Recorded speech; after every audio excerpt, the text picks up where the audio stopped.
What is up, YouTube? This is AlphonZeus here, Team Gradelock, with another episode of Team Gradelock Unlocks the Week. We're going to be going over the latest Cardfight Vanguard episode, Ride 150, as well as what's also on local game on, and any more news that we have in Team Gradelock to you, our subscribers. Now let's get right into it. Ride 150, spoiler alert, you haven't seen the episode yet, please pause and close the video, go watch that episode, and then come back right here so we can discuss about it. Of course, you don't want to do that, please click on the link in the description down below so you can skip right to the results of our local. So, Ride 150 smashed through everything, pretty much was what Naoki did, smashing through everything. First, he was just getting rid of, Shingo Naoki's reversed, and so he managed to use Tempest Bolt Dragon with the Break Ride, which is pretty interesting. Ignition Dragon just says, I'm going to retire 2 of your rear guards and retire both boosters back. And then, for Tempest Bolt, he gains plus 2k for every empty rear guard circle on both sides. So seems that tag team he would be a very nice choice. But the way that he took it, definitely good. Got over with. Naoki punched through, and Shingo is back to his normal self. And of course, the reverse card fades away as usual.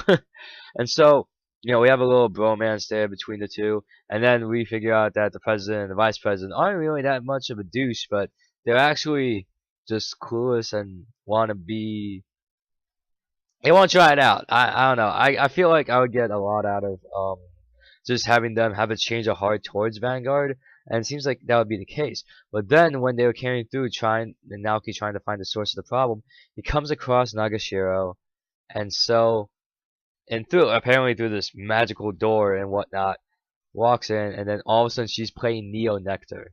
And so we're gonna see, wait, Neo Nectar break rides and stuff? Oh, let's get right into it. I wanna see what's gonna be happening right now.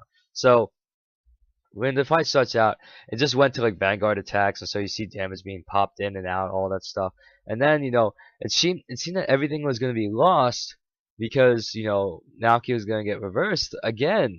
But the thing is though, and apparently she trapped him because Neo Nectar just decided to really just bind them all together. I don't even know. And just, wow, I thought that Naoki would be reversing him. But then Shingo just said, no. And Naoki, in title of the episode, smashed through everything. And then with Tempest Bolt Dragon, I couldn't believe my eyes when I saw it. That they're just going to say, okay, limit break. And then all the rear guards, everything's gone. Like, everything. I didn't see them going to the drop zone. I didn't see them being bounded or whatnot or locked. But I don't know what's the cost of that, but that's freaking broken. To just retire everything on the field. Why? Why? I don't get this. I don't get it. Like, if you think that Naokami was broken enough with Draconic Descendant, then here comes Tempest Bolt and Ignition Dragon saying, hey, we got more stuff for you. It's not restanding Vanguards, but I'm just gonna completely obliterate your offense. And oh man, I was wondering how he would do it, but just seeing not even her rear guards, but his own rear guards as well. So wait, why? I guess I understand the cost because that'll be broken if he just completely Raigeki his entire field. Yu-Gi-Oh reference, of course. And so Naoki went through and guard with everything, making one to pass, even though she had 2 cards in hand. If she had a quintet, well, maybe she can get away with it. But of course, Naoki got that critical trigger, and then boom, she gets unreversed. And then the thing is, though, I did like her backstory a bit, that she felt the same as Naoki. So I was thinking, Naoki Nagashiro pairing? It was, I don't know. That's what kind of felt. But at least they had something in common. And then when she got unreversed, then the president, the vice president said, like, you're not alone anymore, and she was so happy, and I was thinking, oh, that's a feel-good ending. And so Naoki did it. He came through, and he completely unreversed the entire high school of Miyagi, and I couldn't be prouder of him because, he was just kind of a newbie startup, and then you had stuff like Armor Break Dragon where you just retire everything for like a major cost and stuff like that. And then all of a sudden he gets blessed with 2 new Eradicators, which are broken. We just say, alright, well, standing Vanguards is the trend, but let's show you a different type. And where you just retire and just say, yeah, where's your offense now? I liked it. I really did like it. And so all of a sudden Aichi and Misaki they hear about what's going on with Shingo and Naoki at Miyagi. So they head on over, and then as they go to the ring on top, that faded away. I couldn't believe it myself. I really couldn't believe it myself. I thought that uh, I couldn't even think. It was just like, wow, okay, so that's done. And then when they see Naoki and Shingo and how they, they completely obliterated the reversed, and that Naoki even he collapsed, falling asleep, and then Aichi finally got his act together to say, okay, I'm making the decision. I'm going in. I don't care who's my enemy. I'm gonna do it. He's gonna walk out that door, and I'm thinking, yes, yes, that's how you do it. That's how you get the main character back in. When you see your teammates pulling through and they're kicking ass, and then Aichi, that's just the thing that he needs to get out there and start unreversing people. And I think there's going to be definitely going in to the next episode. I'm definitely going to be psyched up for it. I didn't see the preview yet, but I'm looking forward to seeing Aichi's fight with either Kamui or Miwa or Kai. I'm looking forward to it. So I hope that's definitely gonna be good. And yeah, that's it for this week's episode. Of course, you want to comment on it, please comment, and don't forget to like the video as well. But now let's get right to the results of our local. So I wasn't there at Game On at I wasn't at 20s on Thursday or Friday, but at least I'll try to see if I can make it this weekend despite it being Thanksgiving.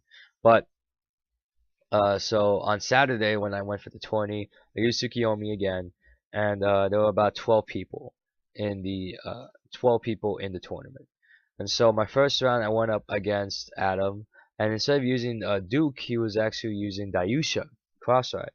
And both games he pretty much got me. I did not get my ride chain off at all, and he got the crits available to completely beat me and got cross-ride. Silent Tom couldn't really do much against that because 16k against a 13k, that's still a 5k drop. So, unless he had all zeros in his head, maybe I had a chance, but outside that, I didn't make it. The second game I went up against another person. I forgot his name, but he was definitely another local Game On. I think he's just started coming back to Game On actually, and he was using Mega Colony instead of the N. And Mega Colony is interesting. We went to Game 3 because he stunned Tom, and he stunned the resources necessary that I couldn't get full attacks in, and I didn't want to replace stuff on my hand because that would suck. But in the end, I managed to get my right chain off, and that's how I managed to overwhelm. Next game, I went up against.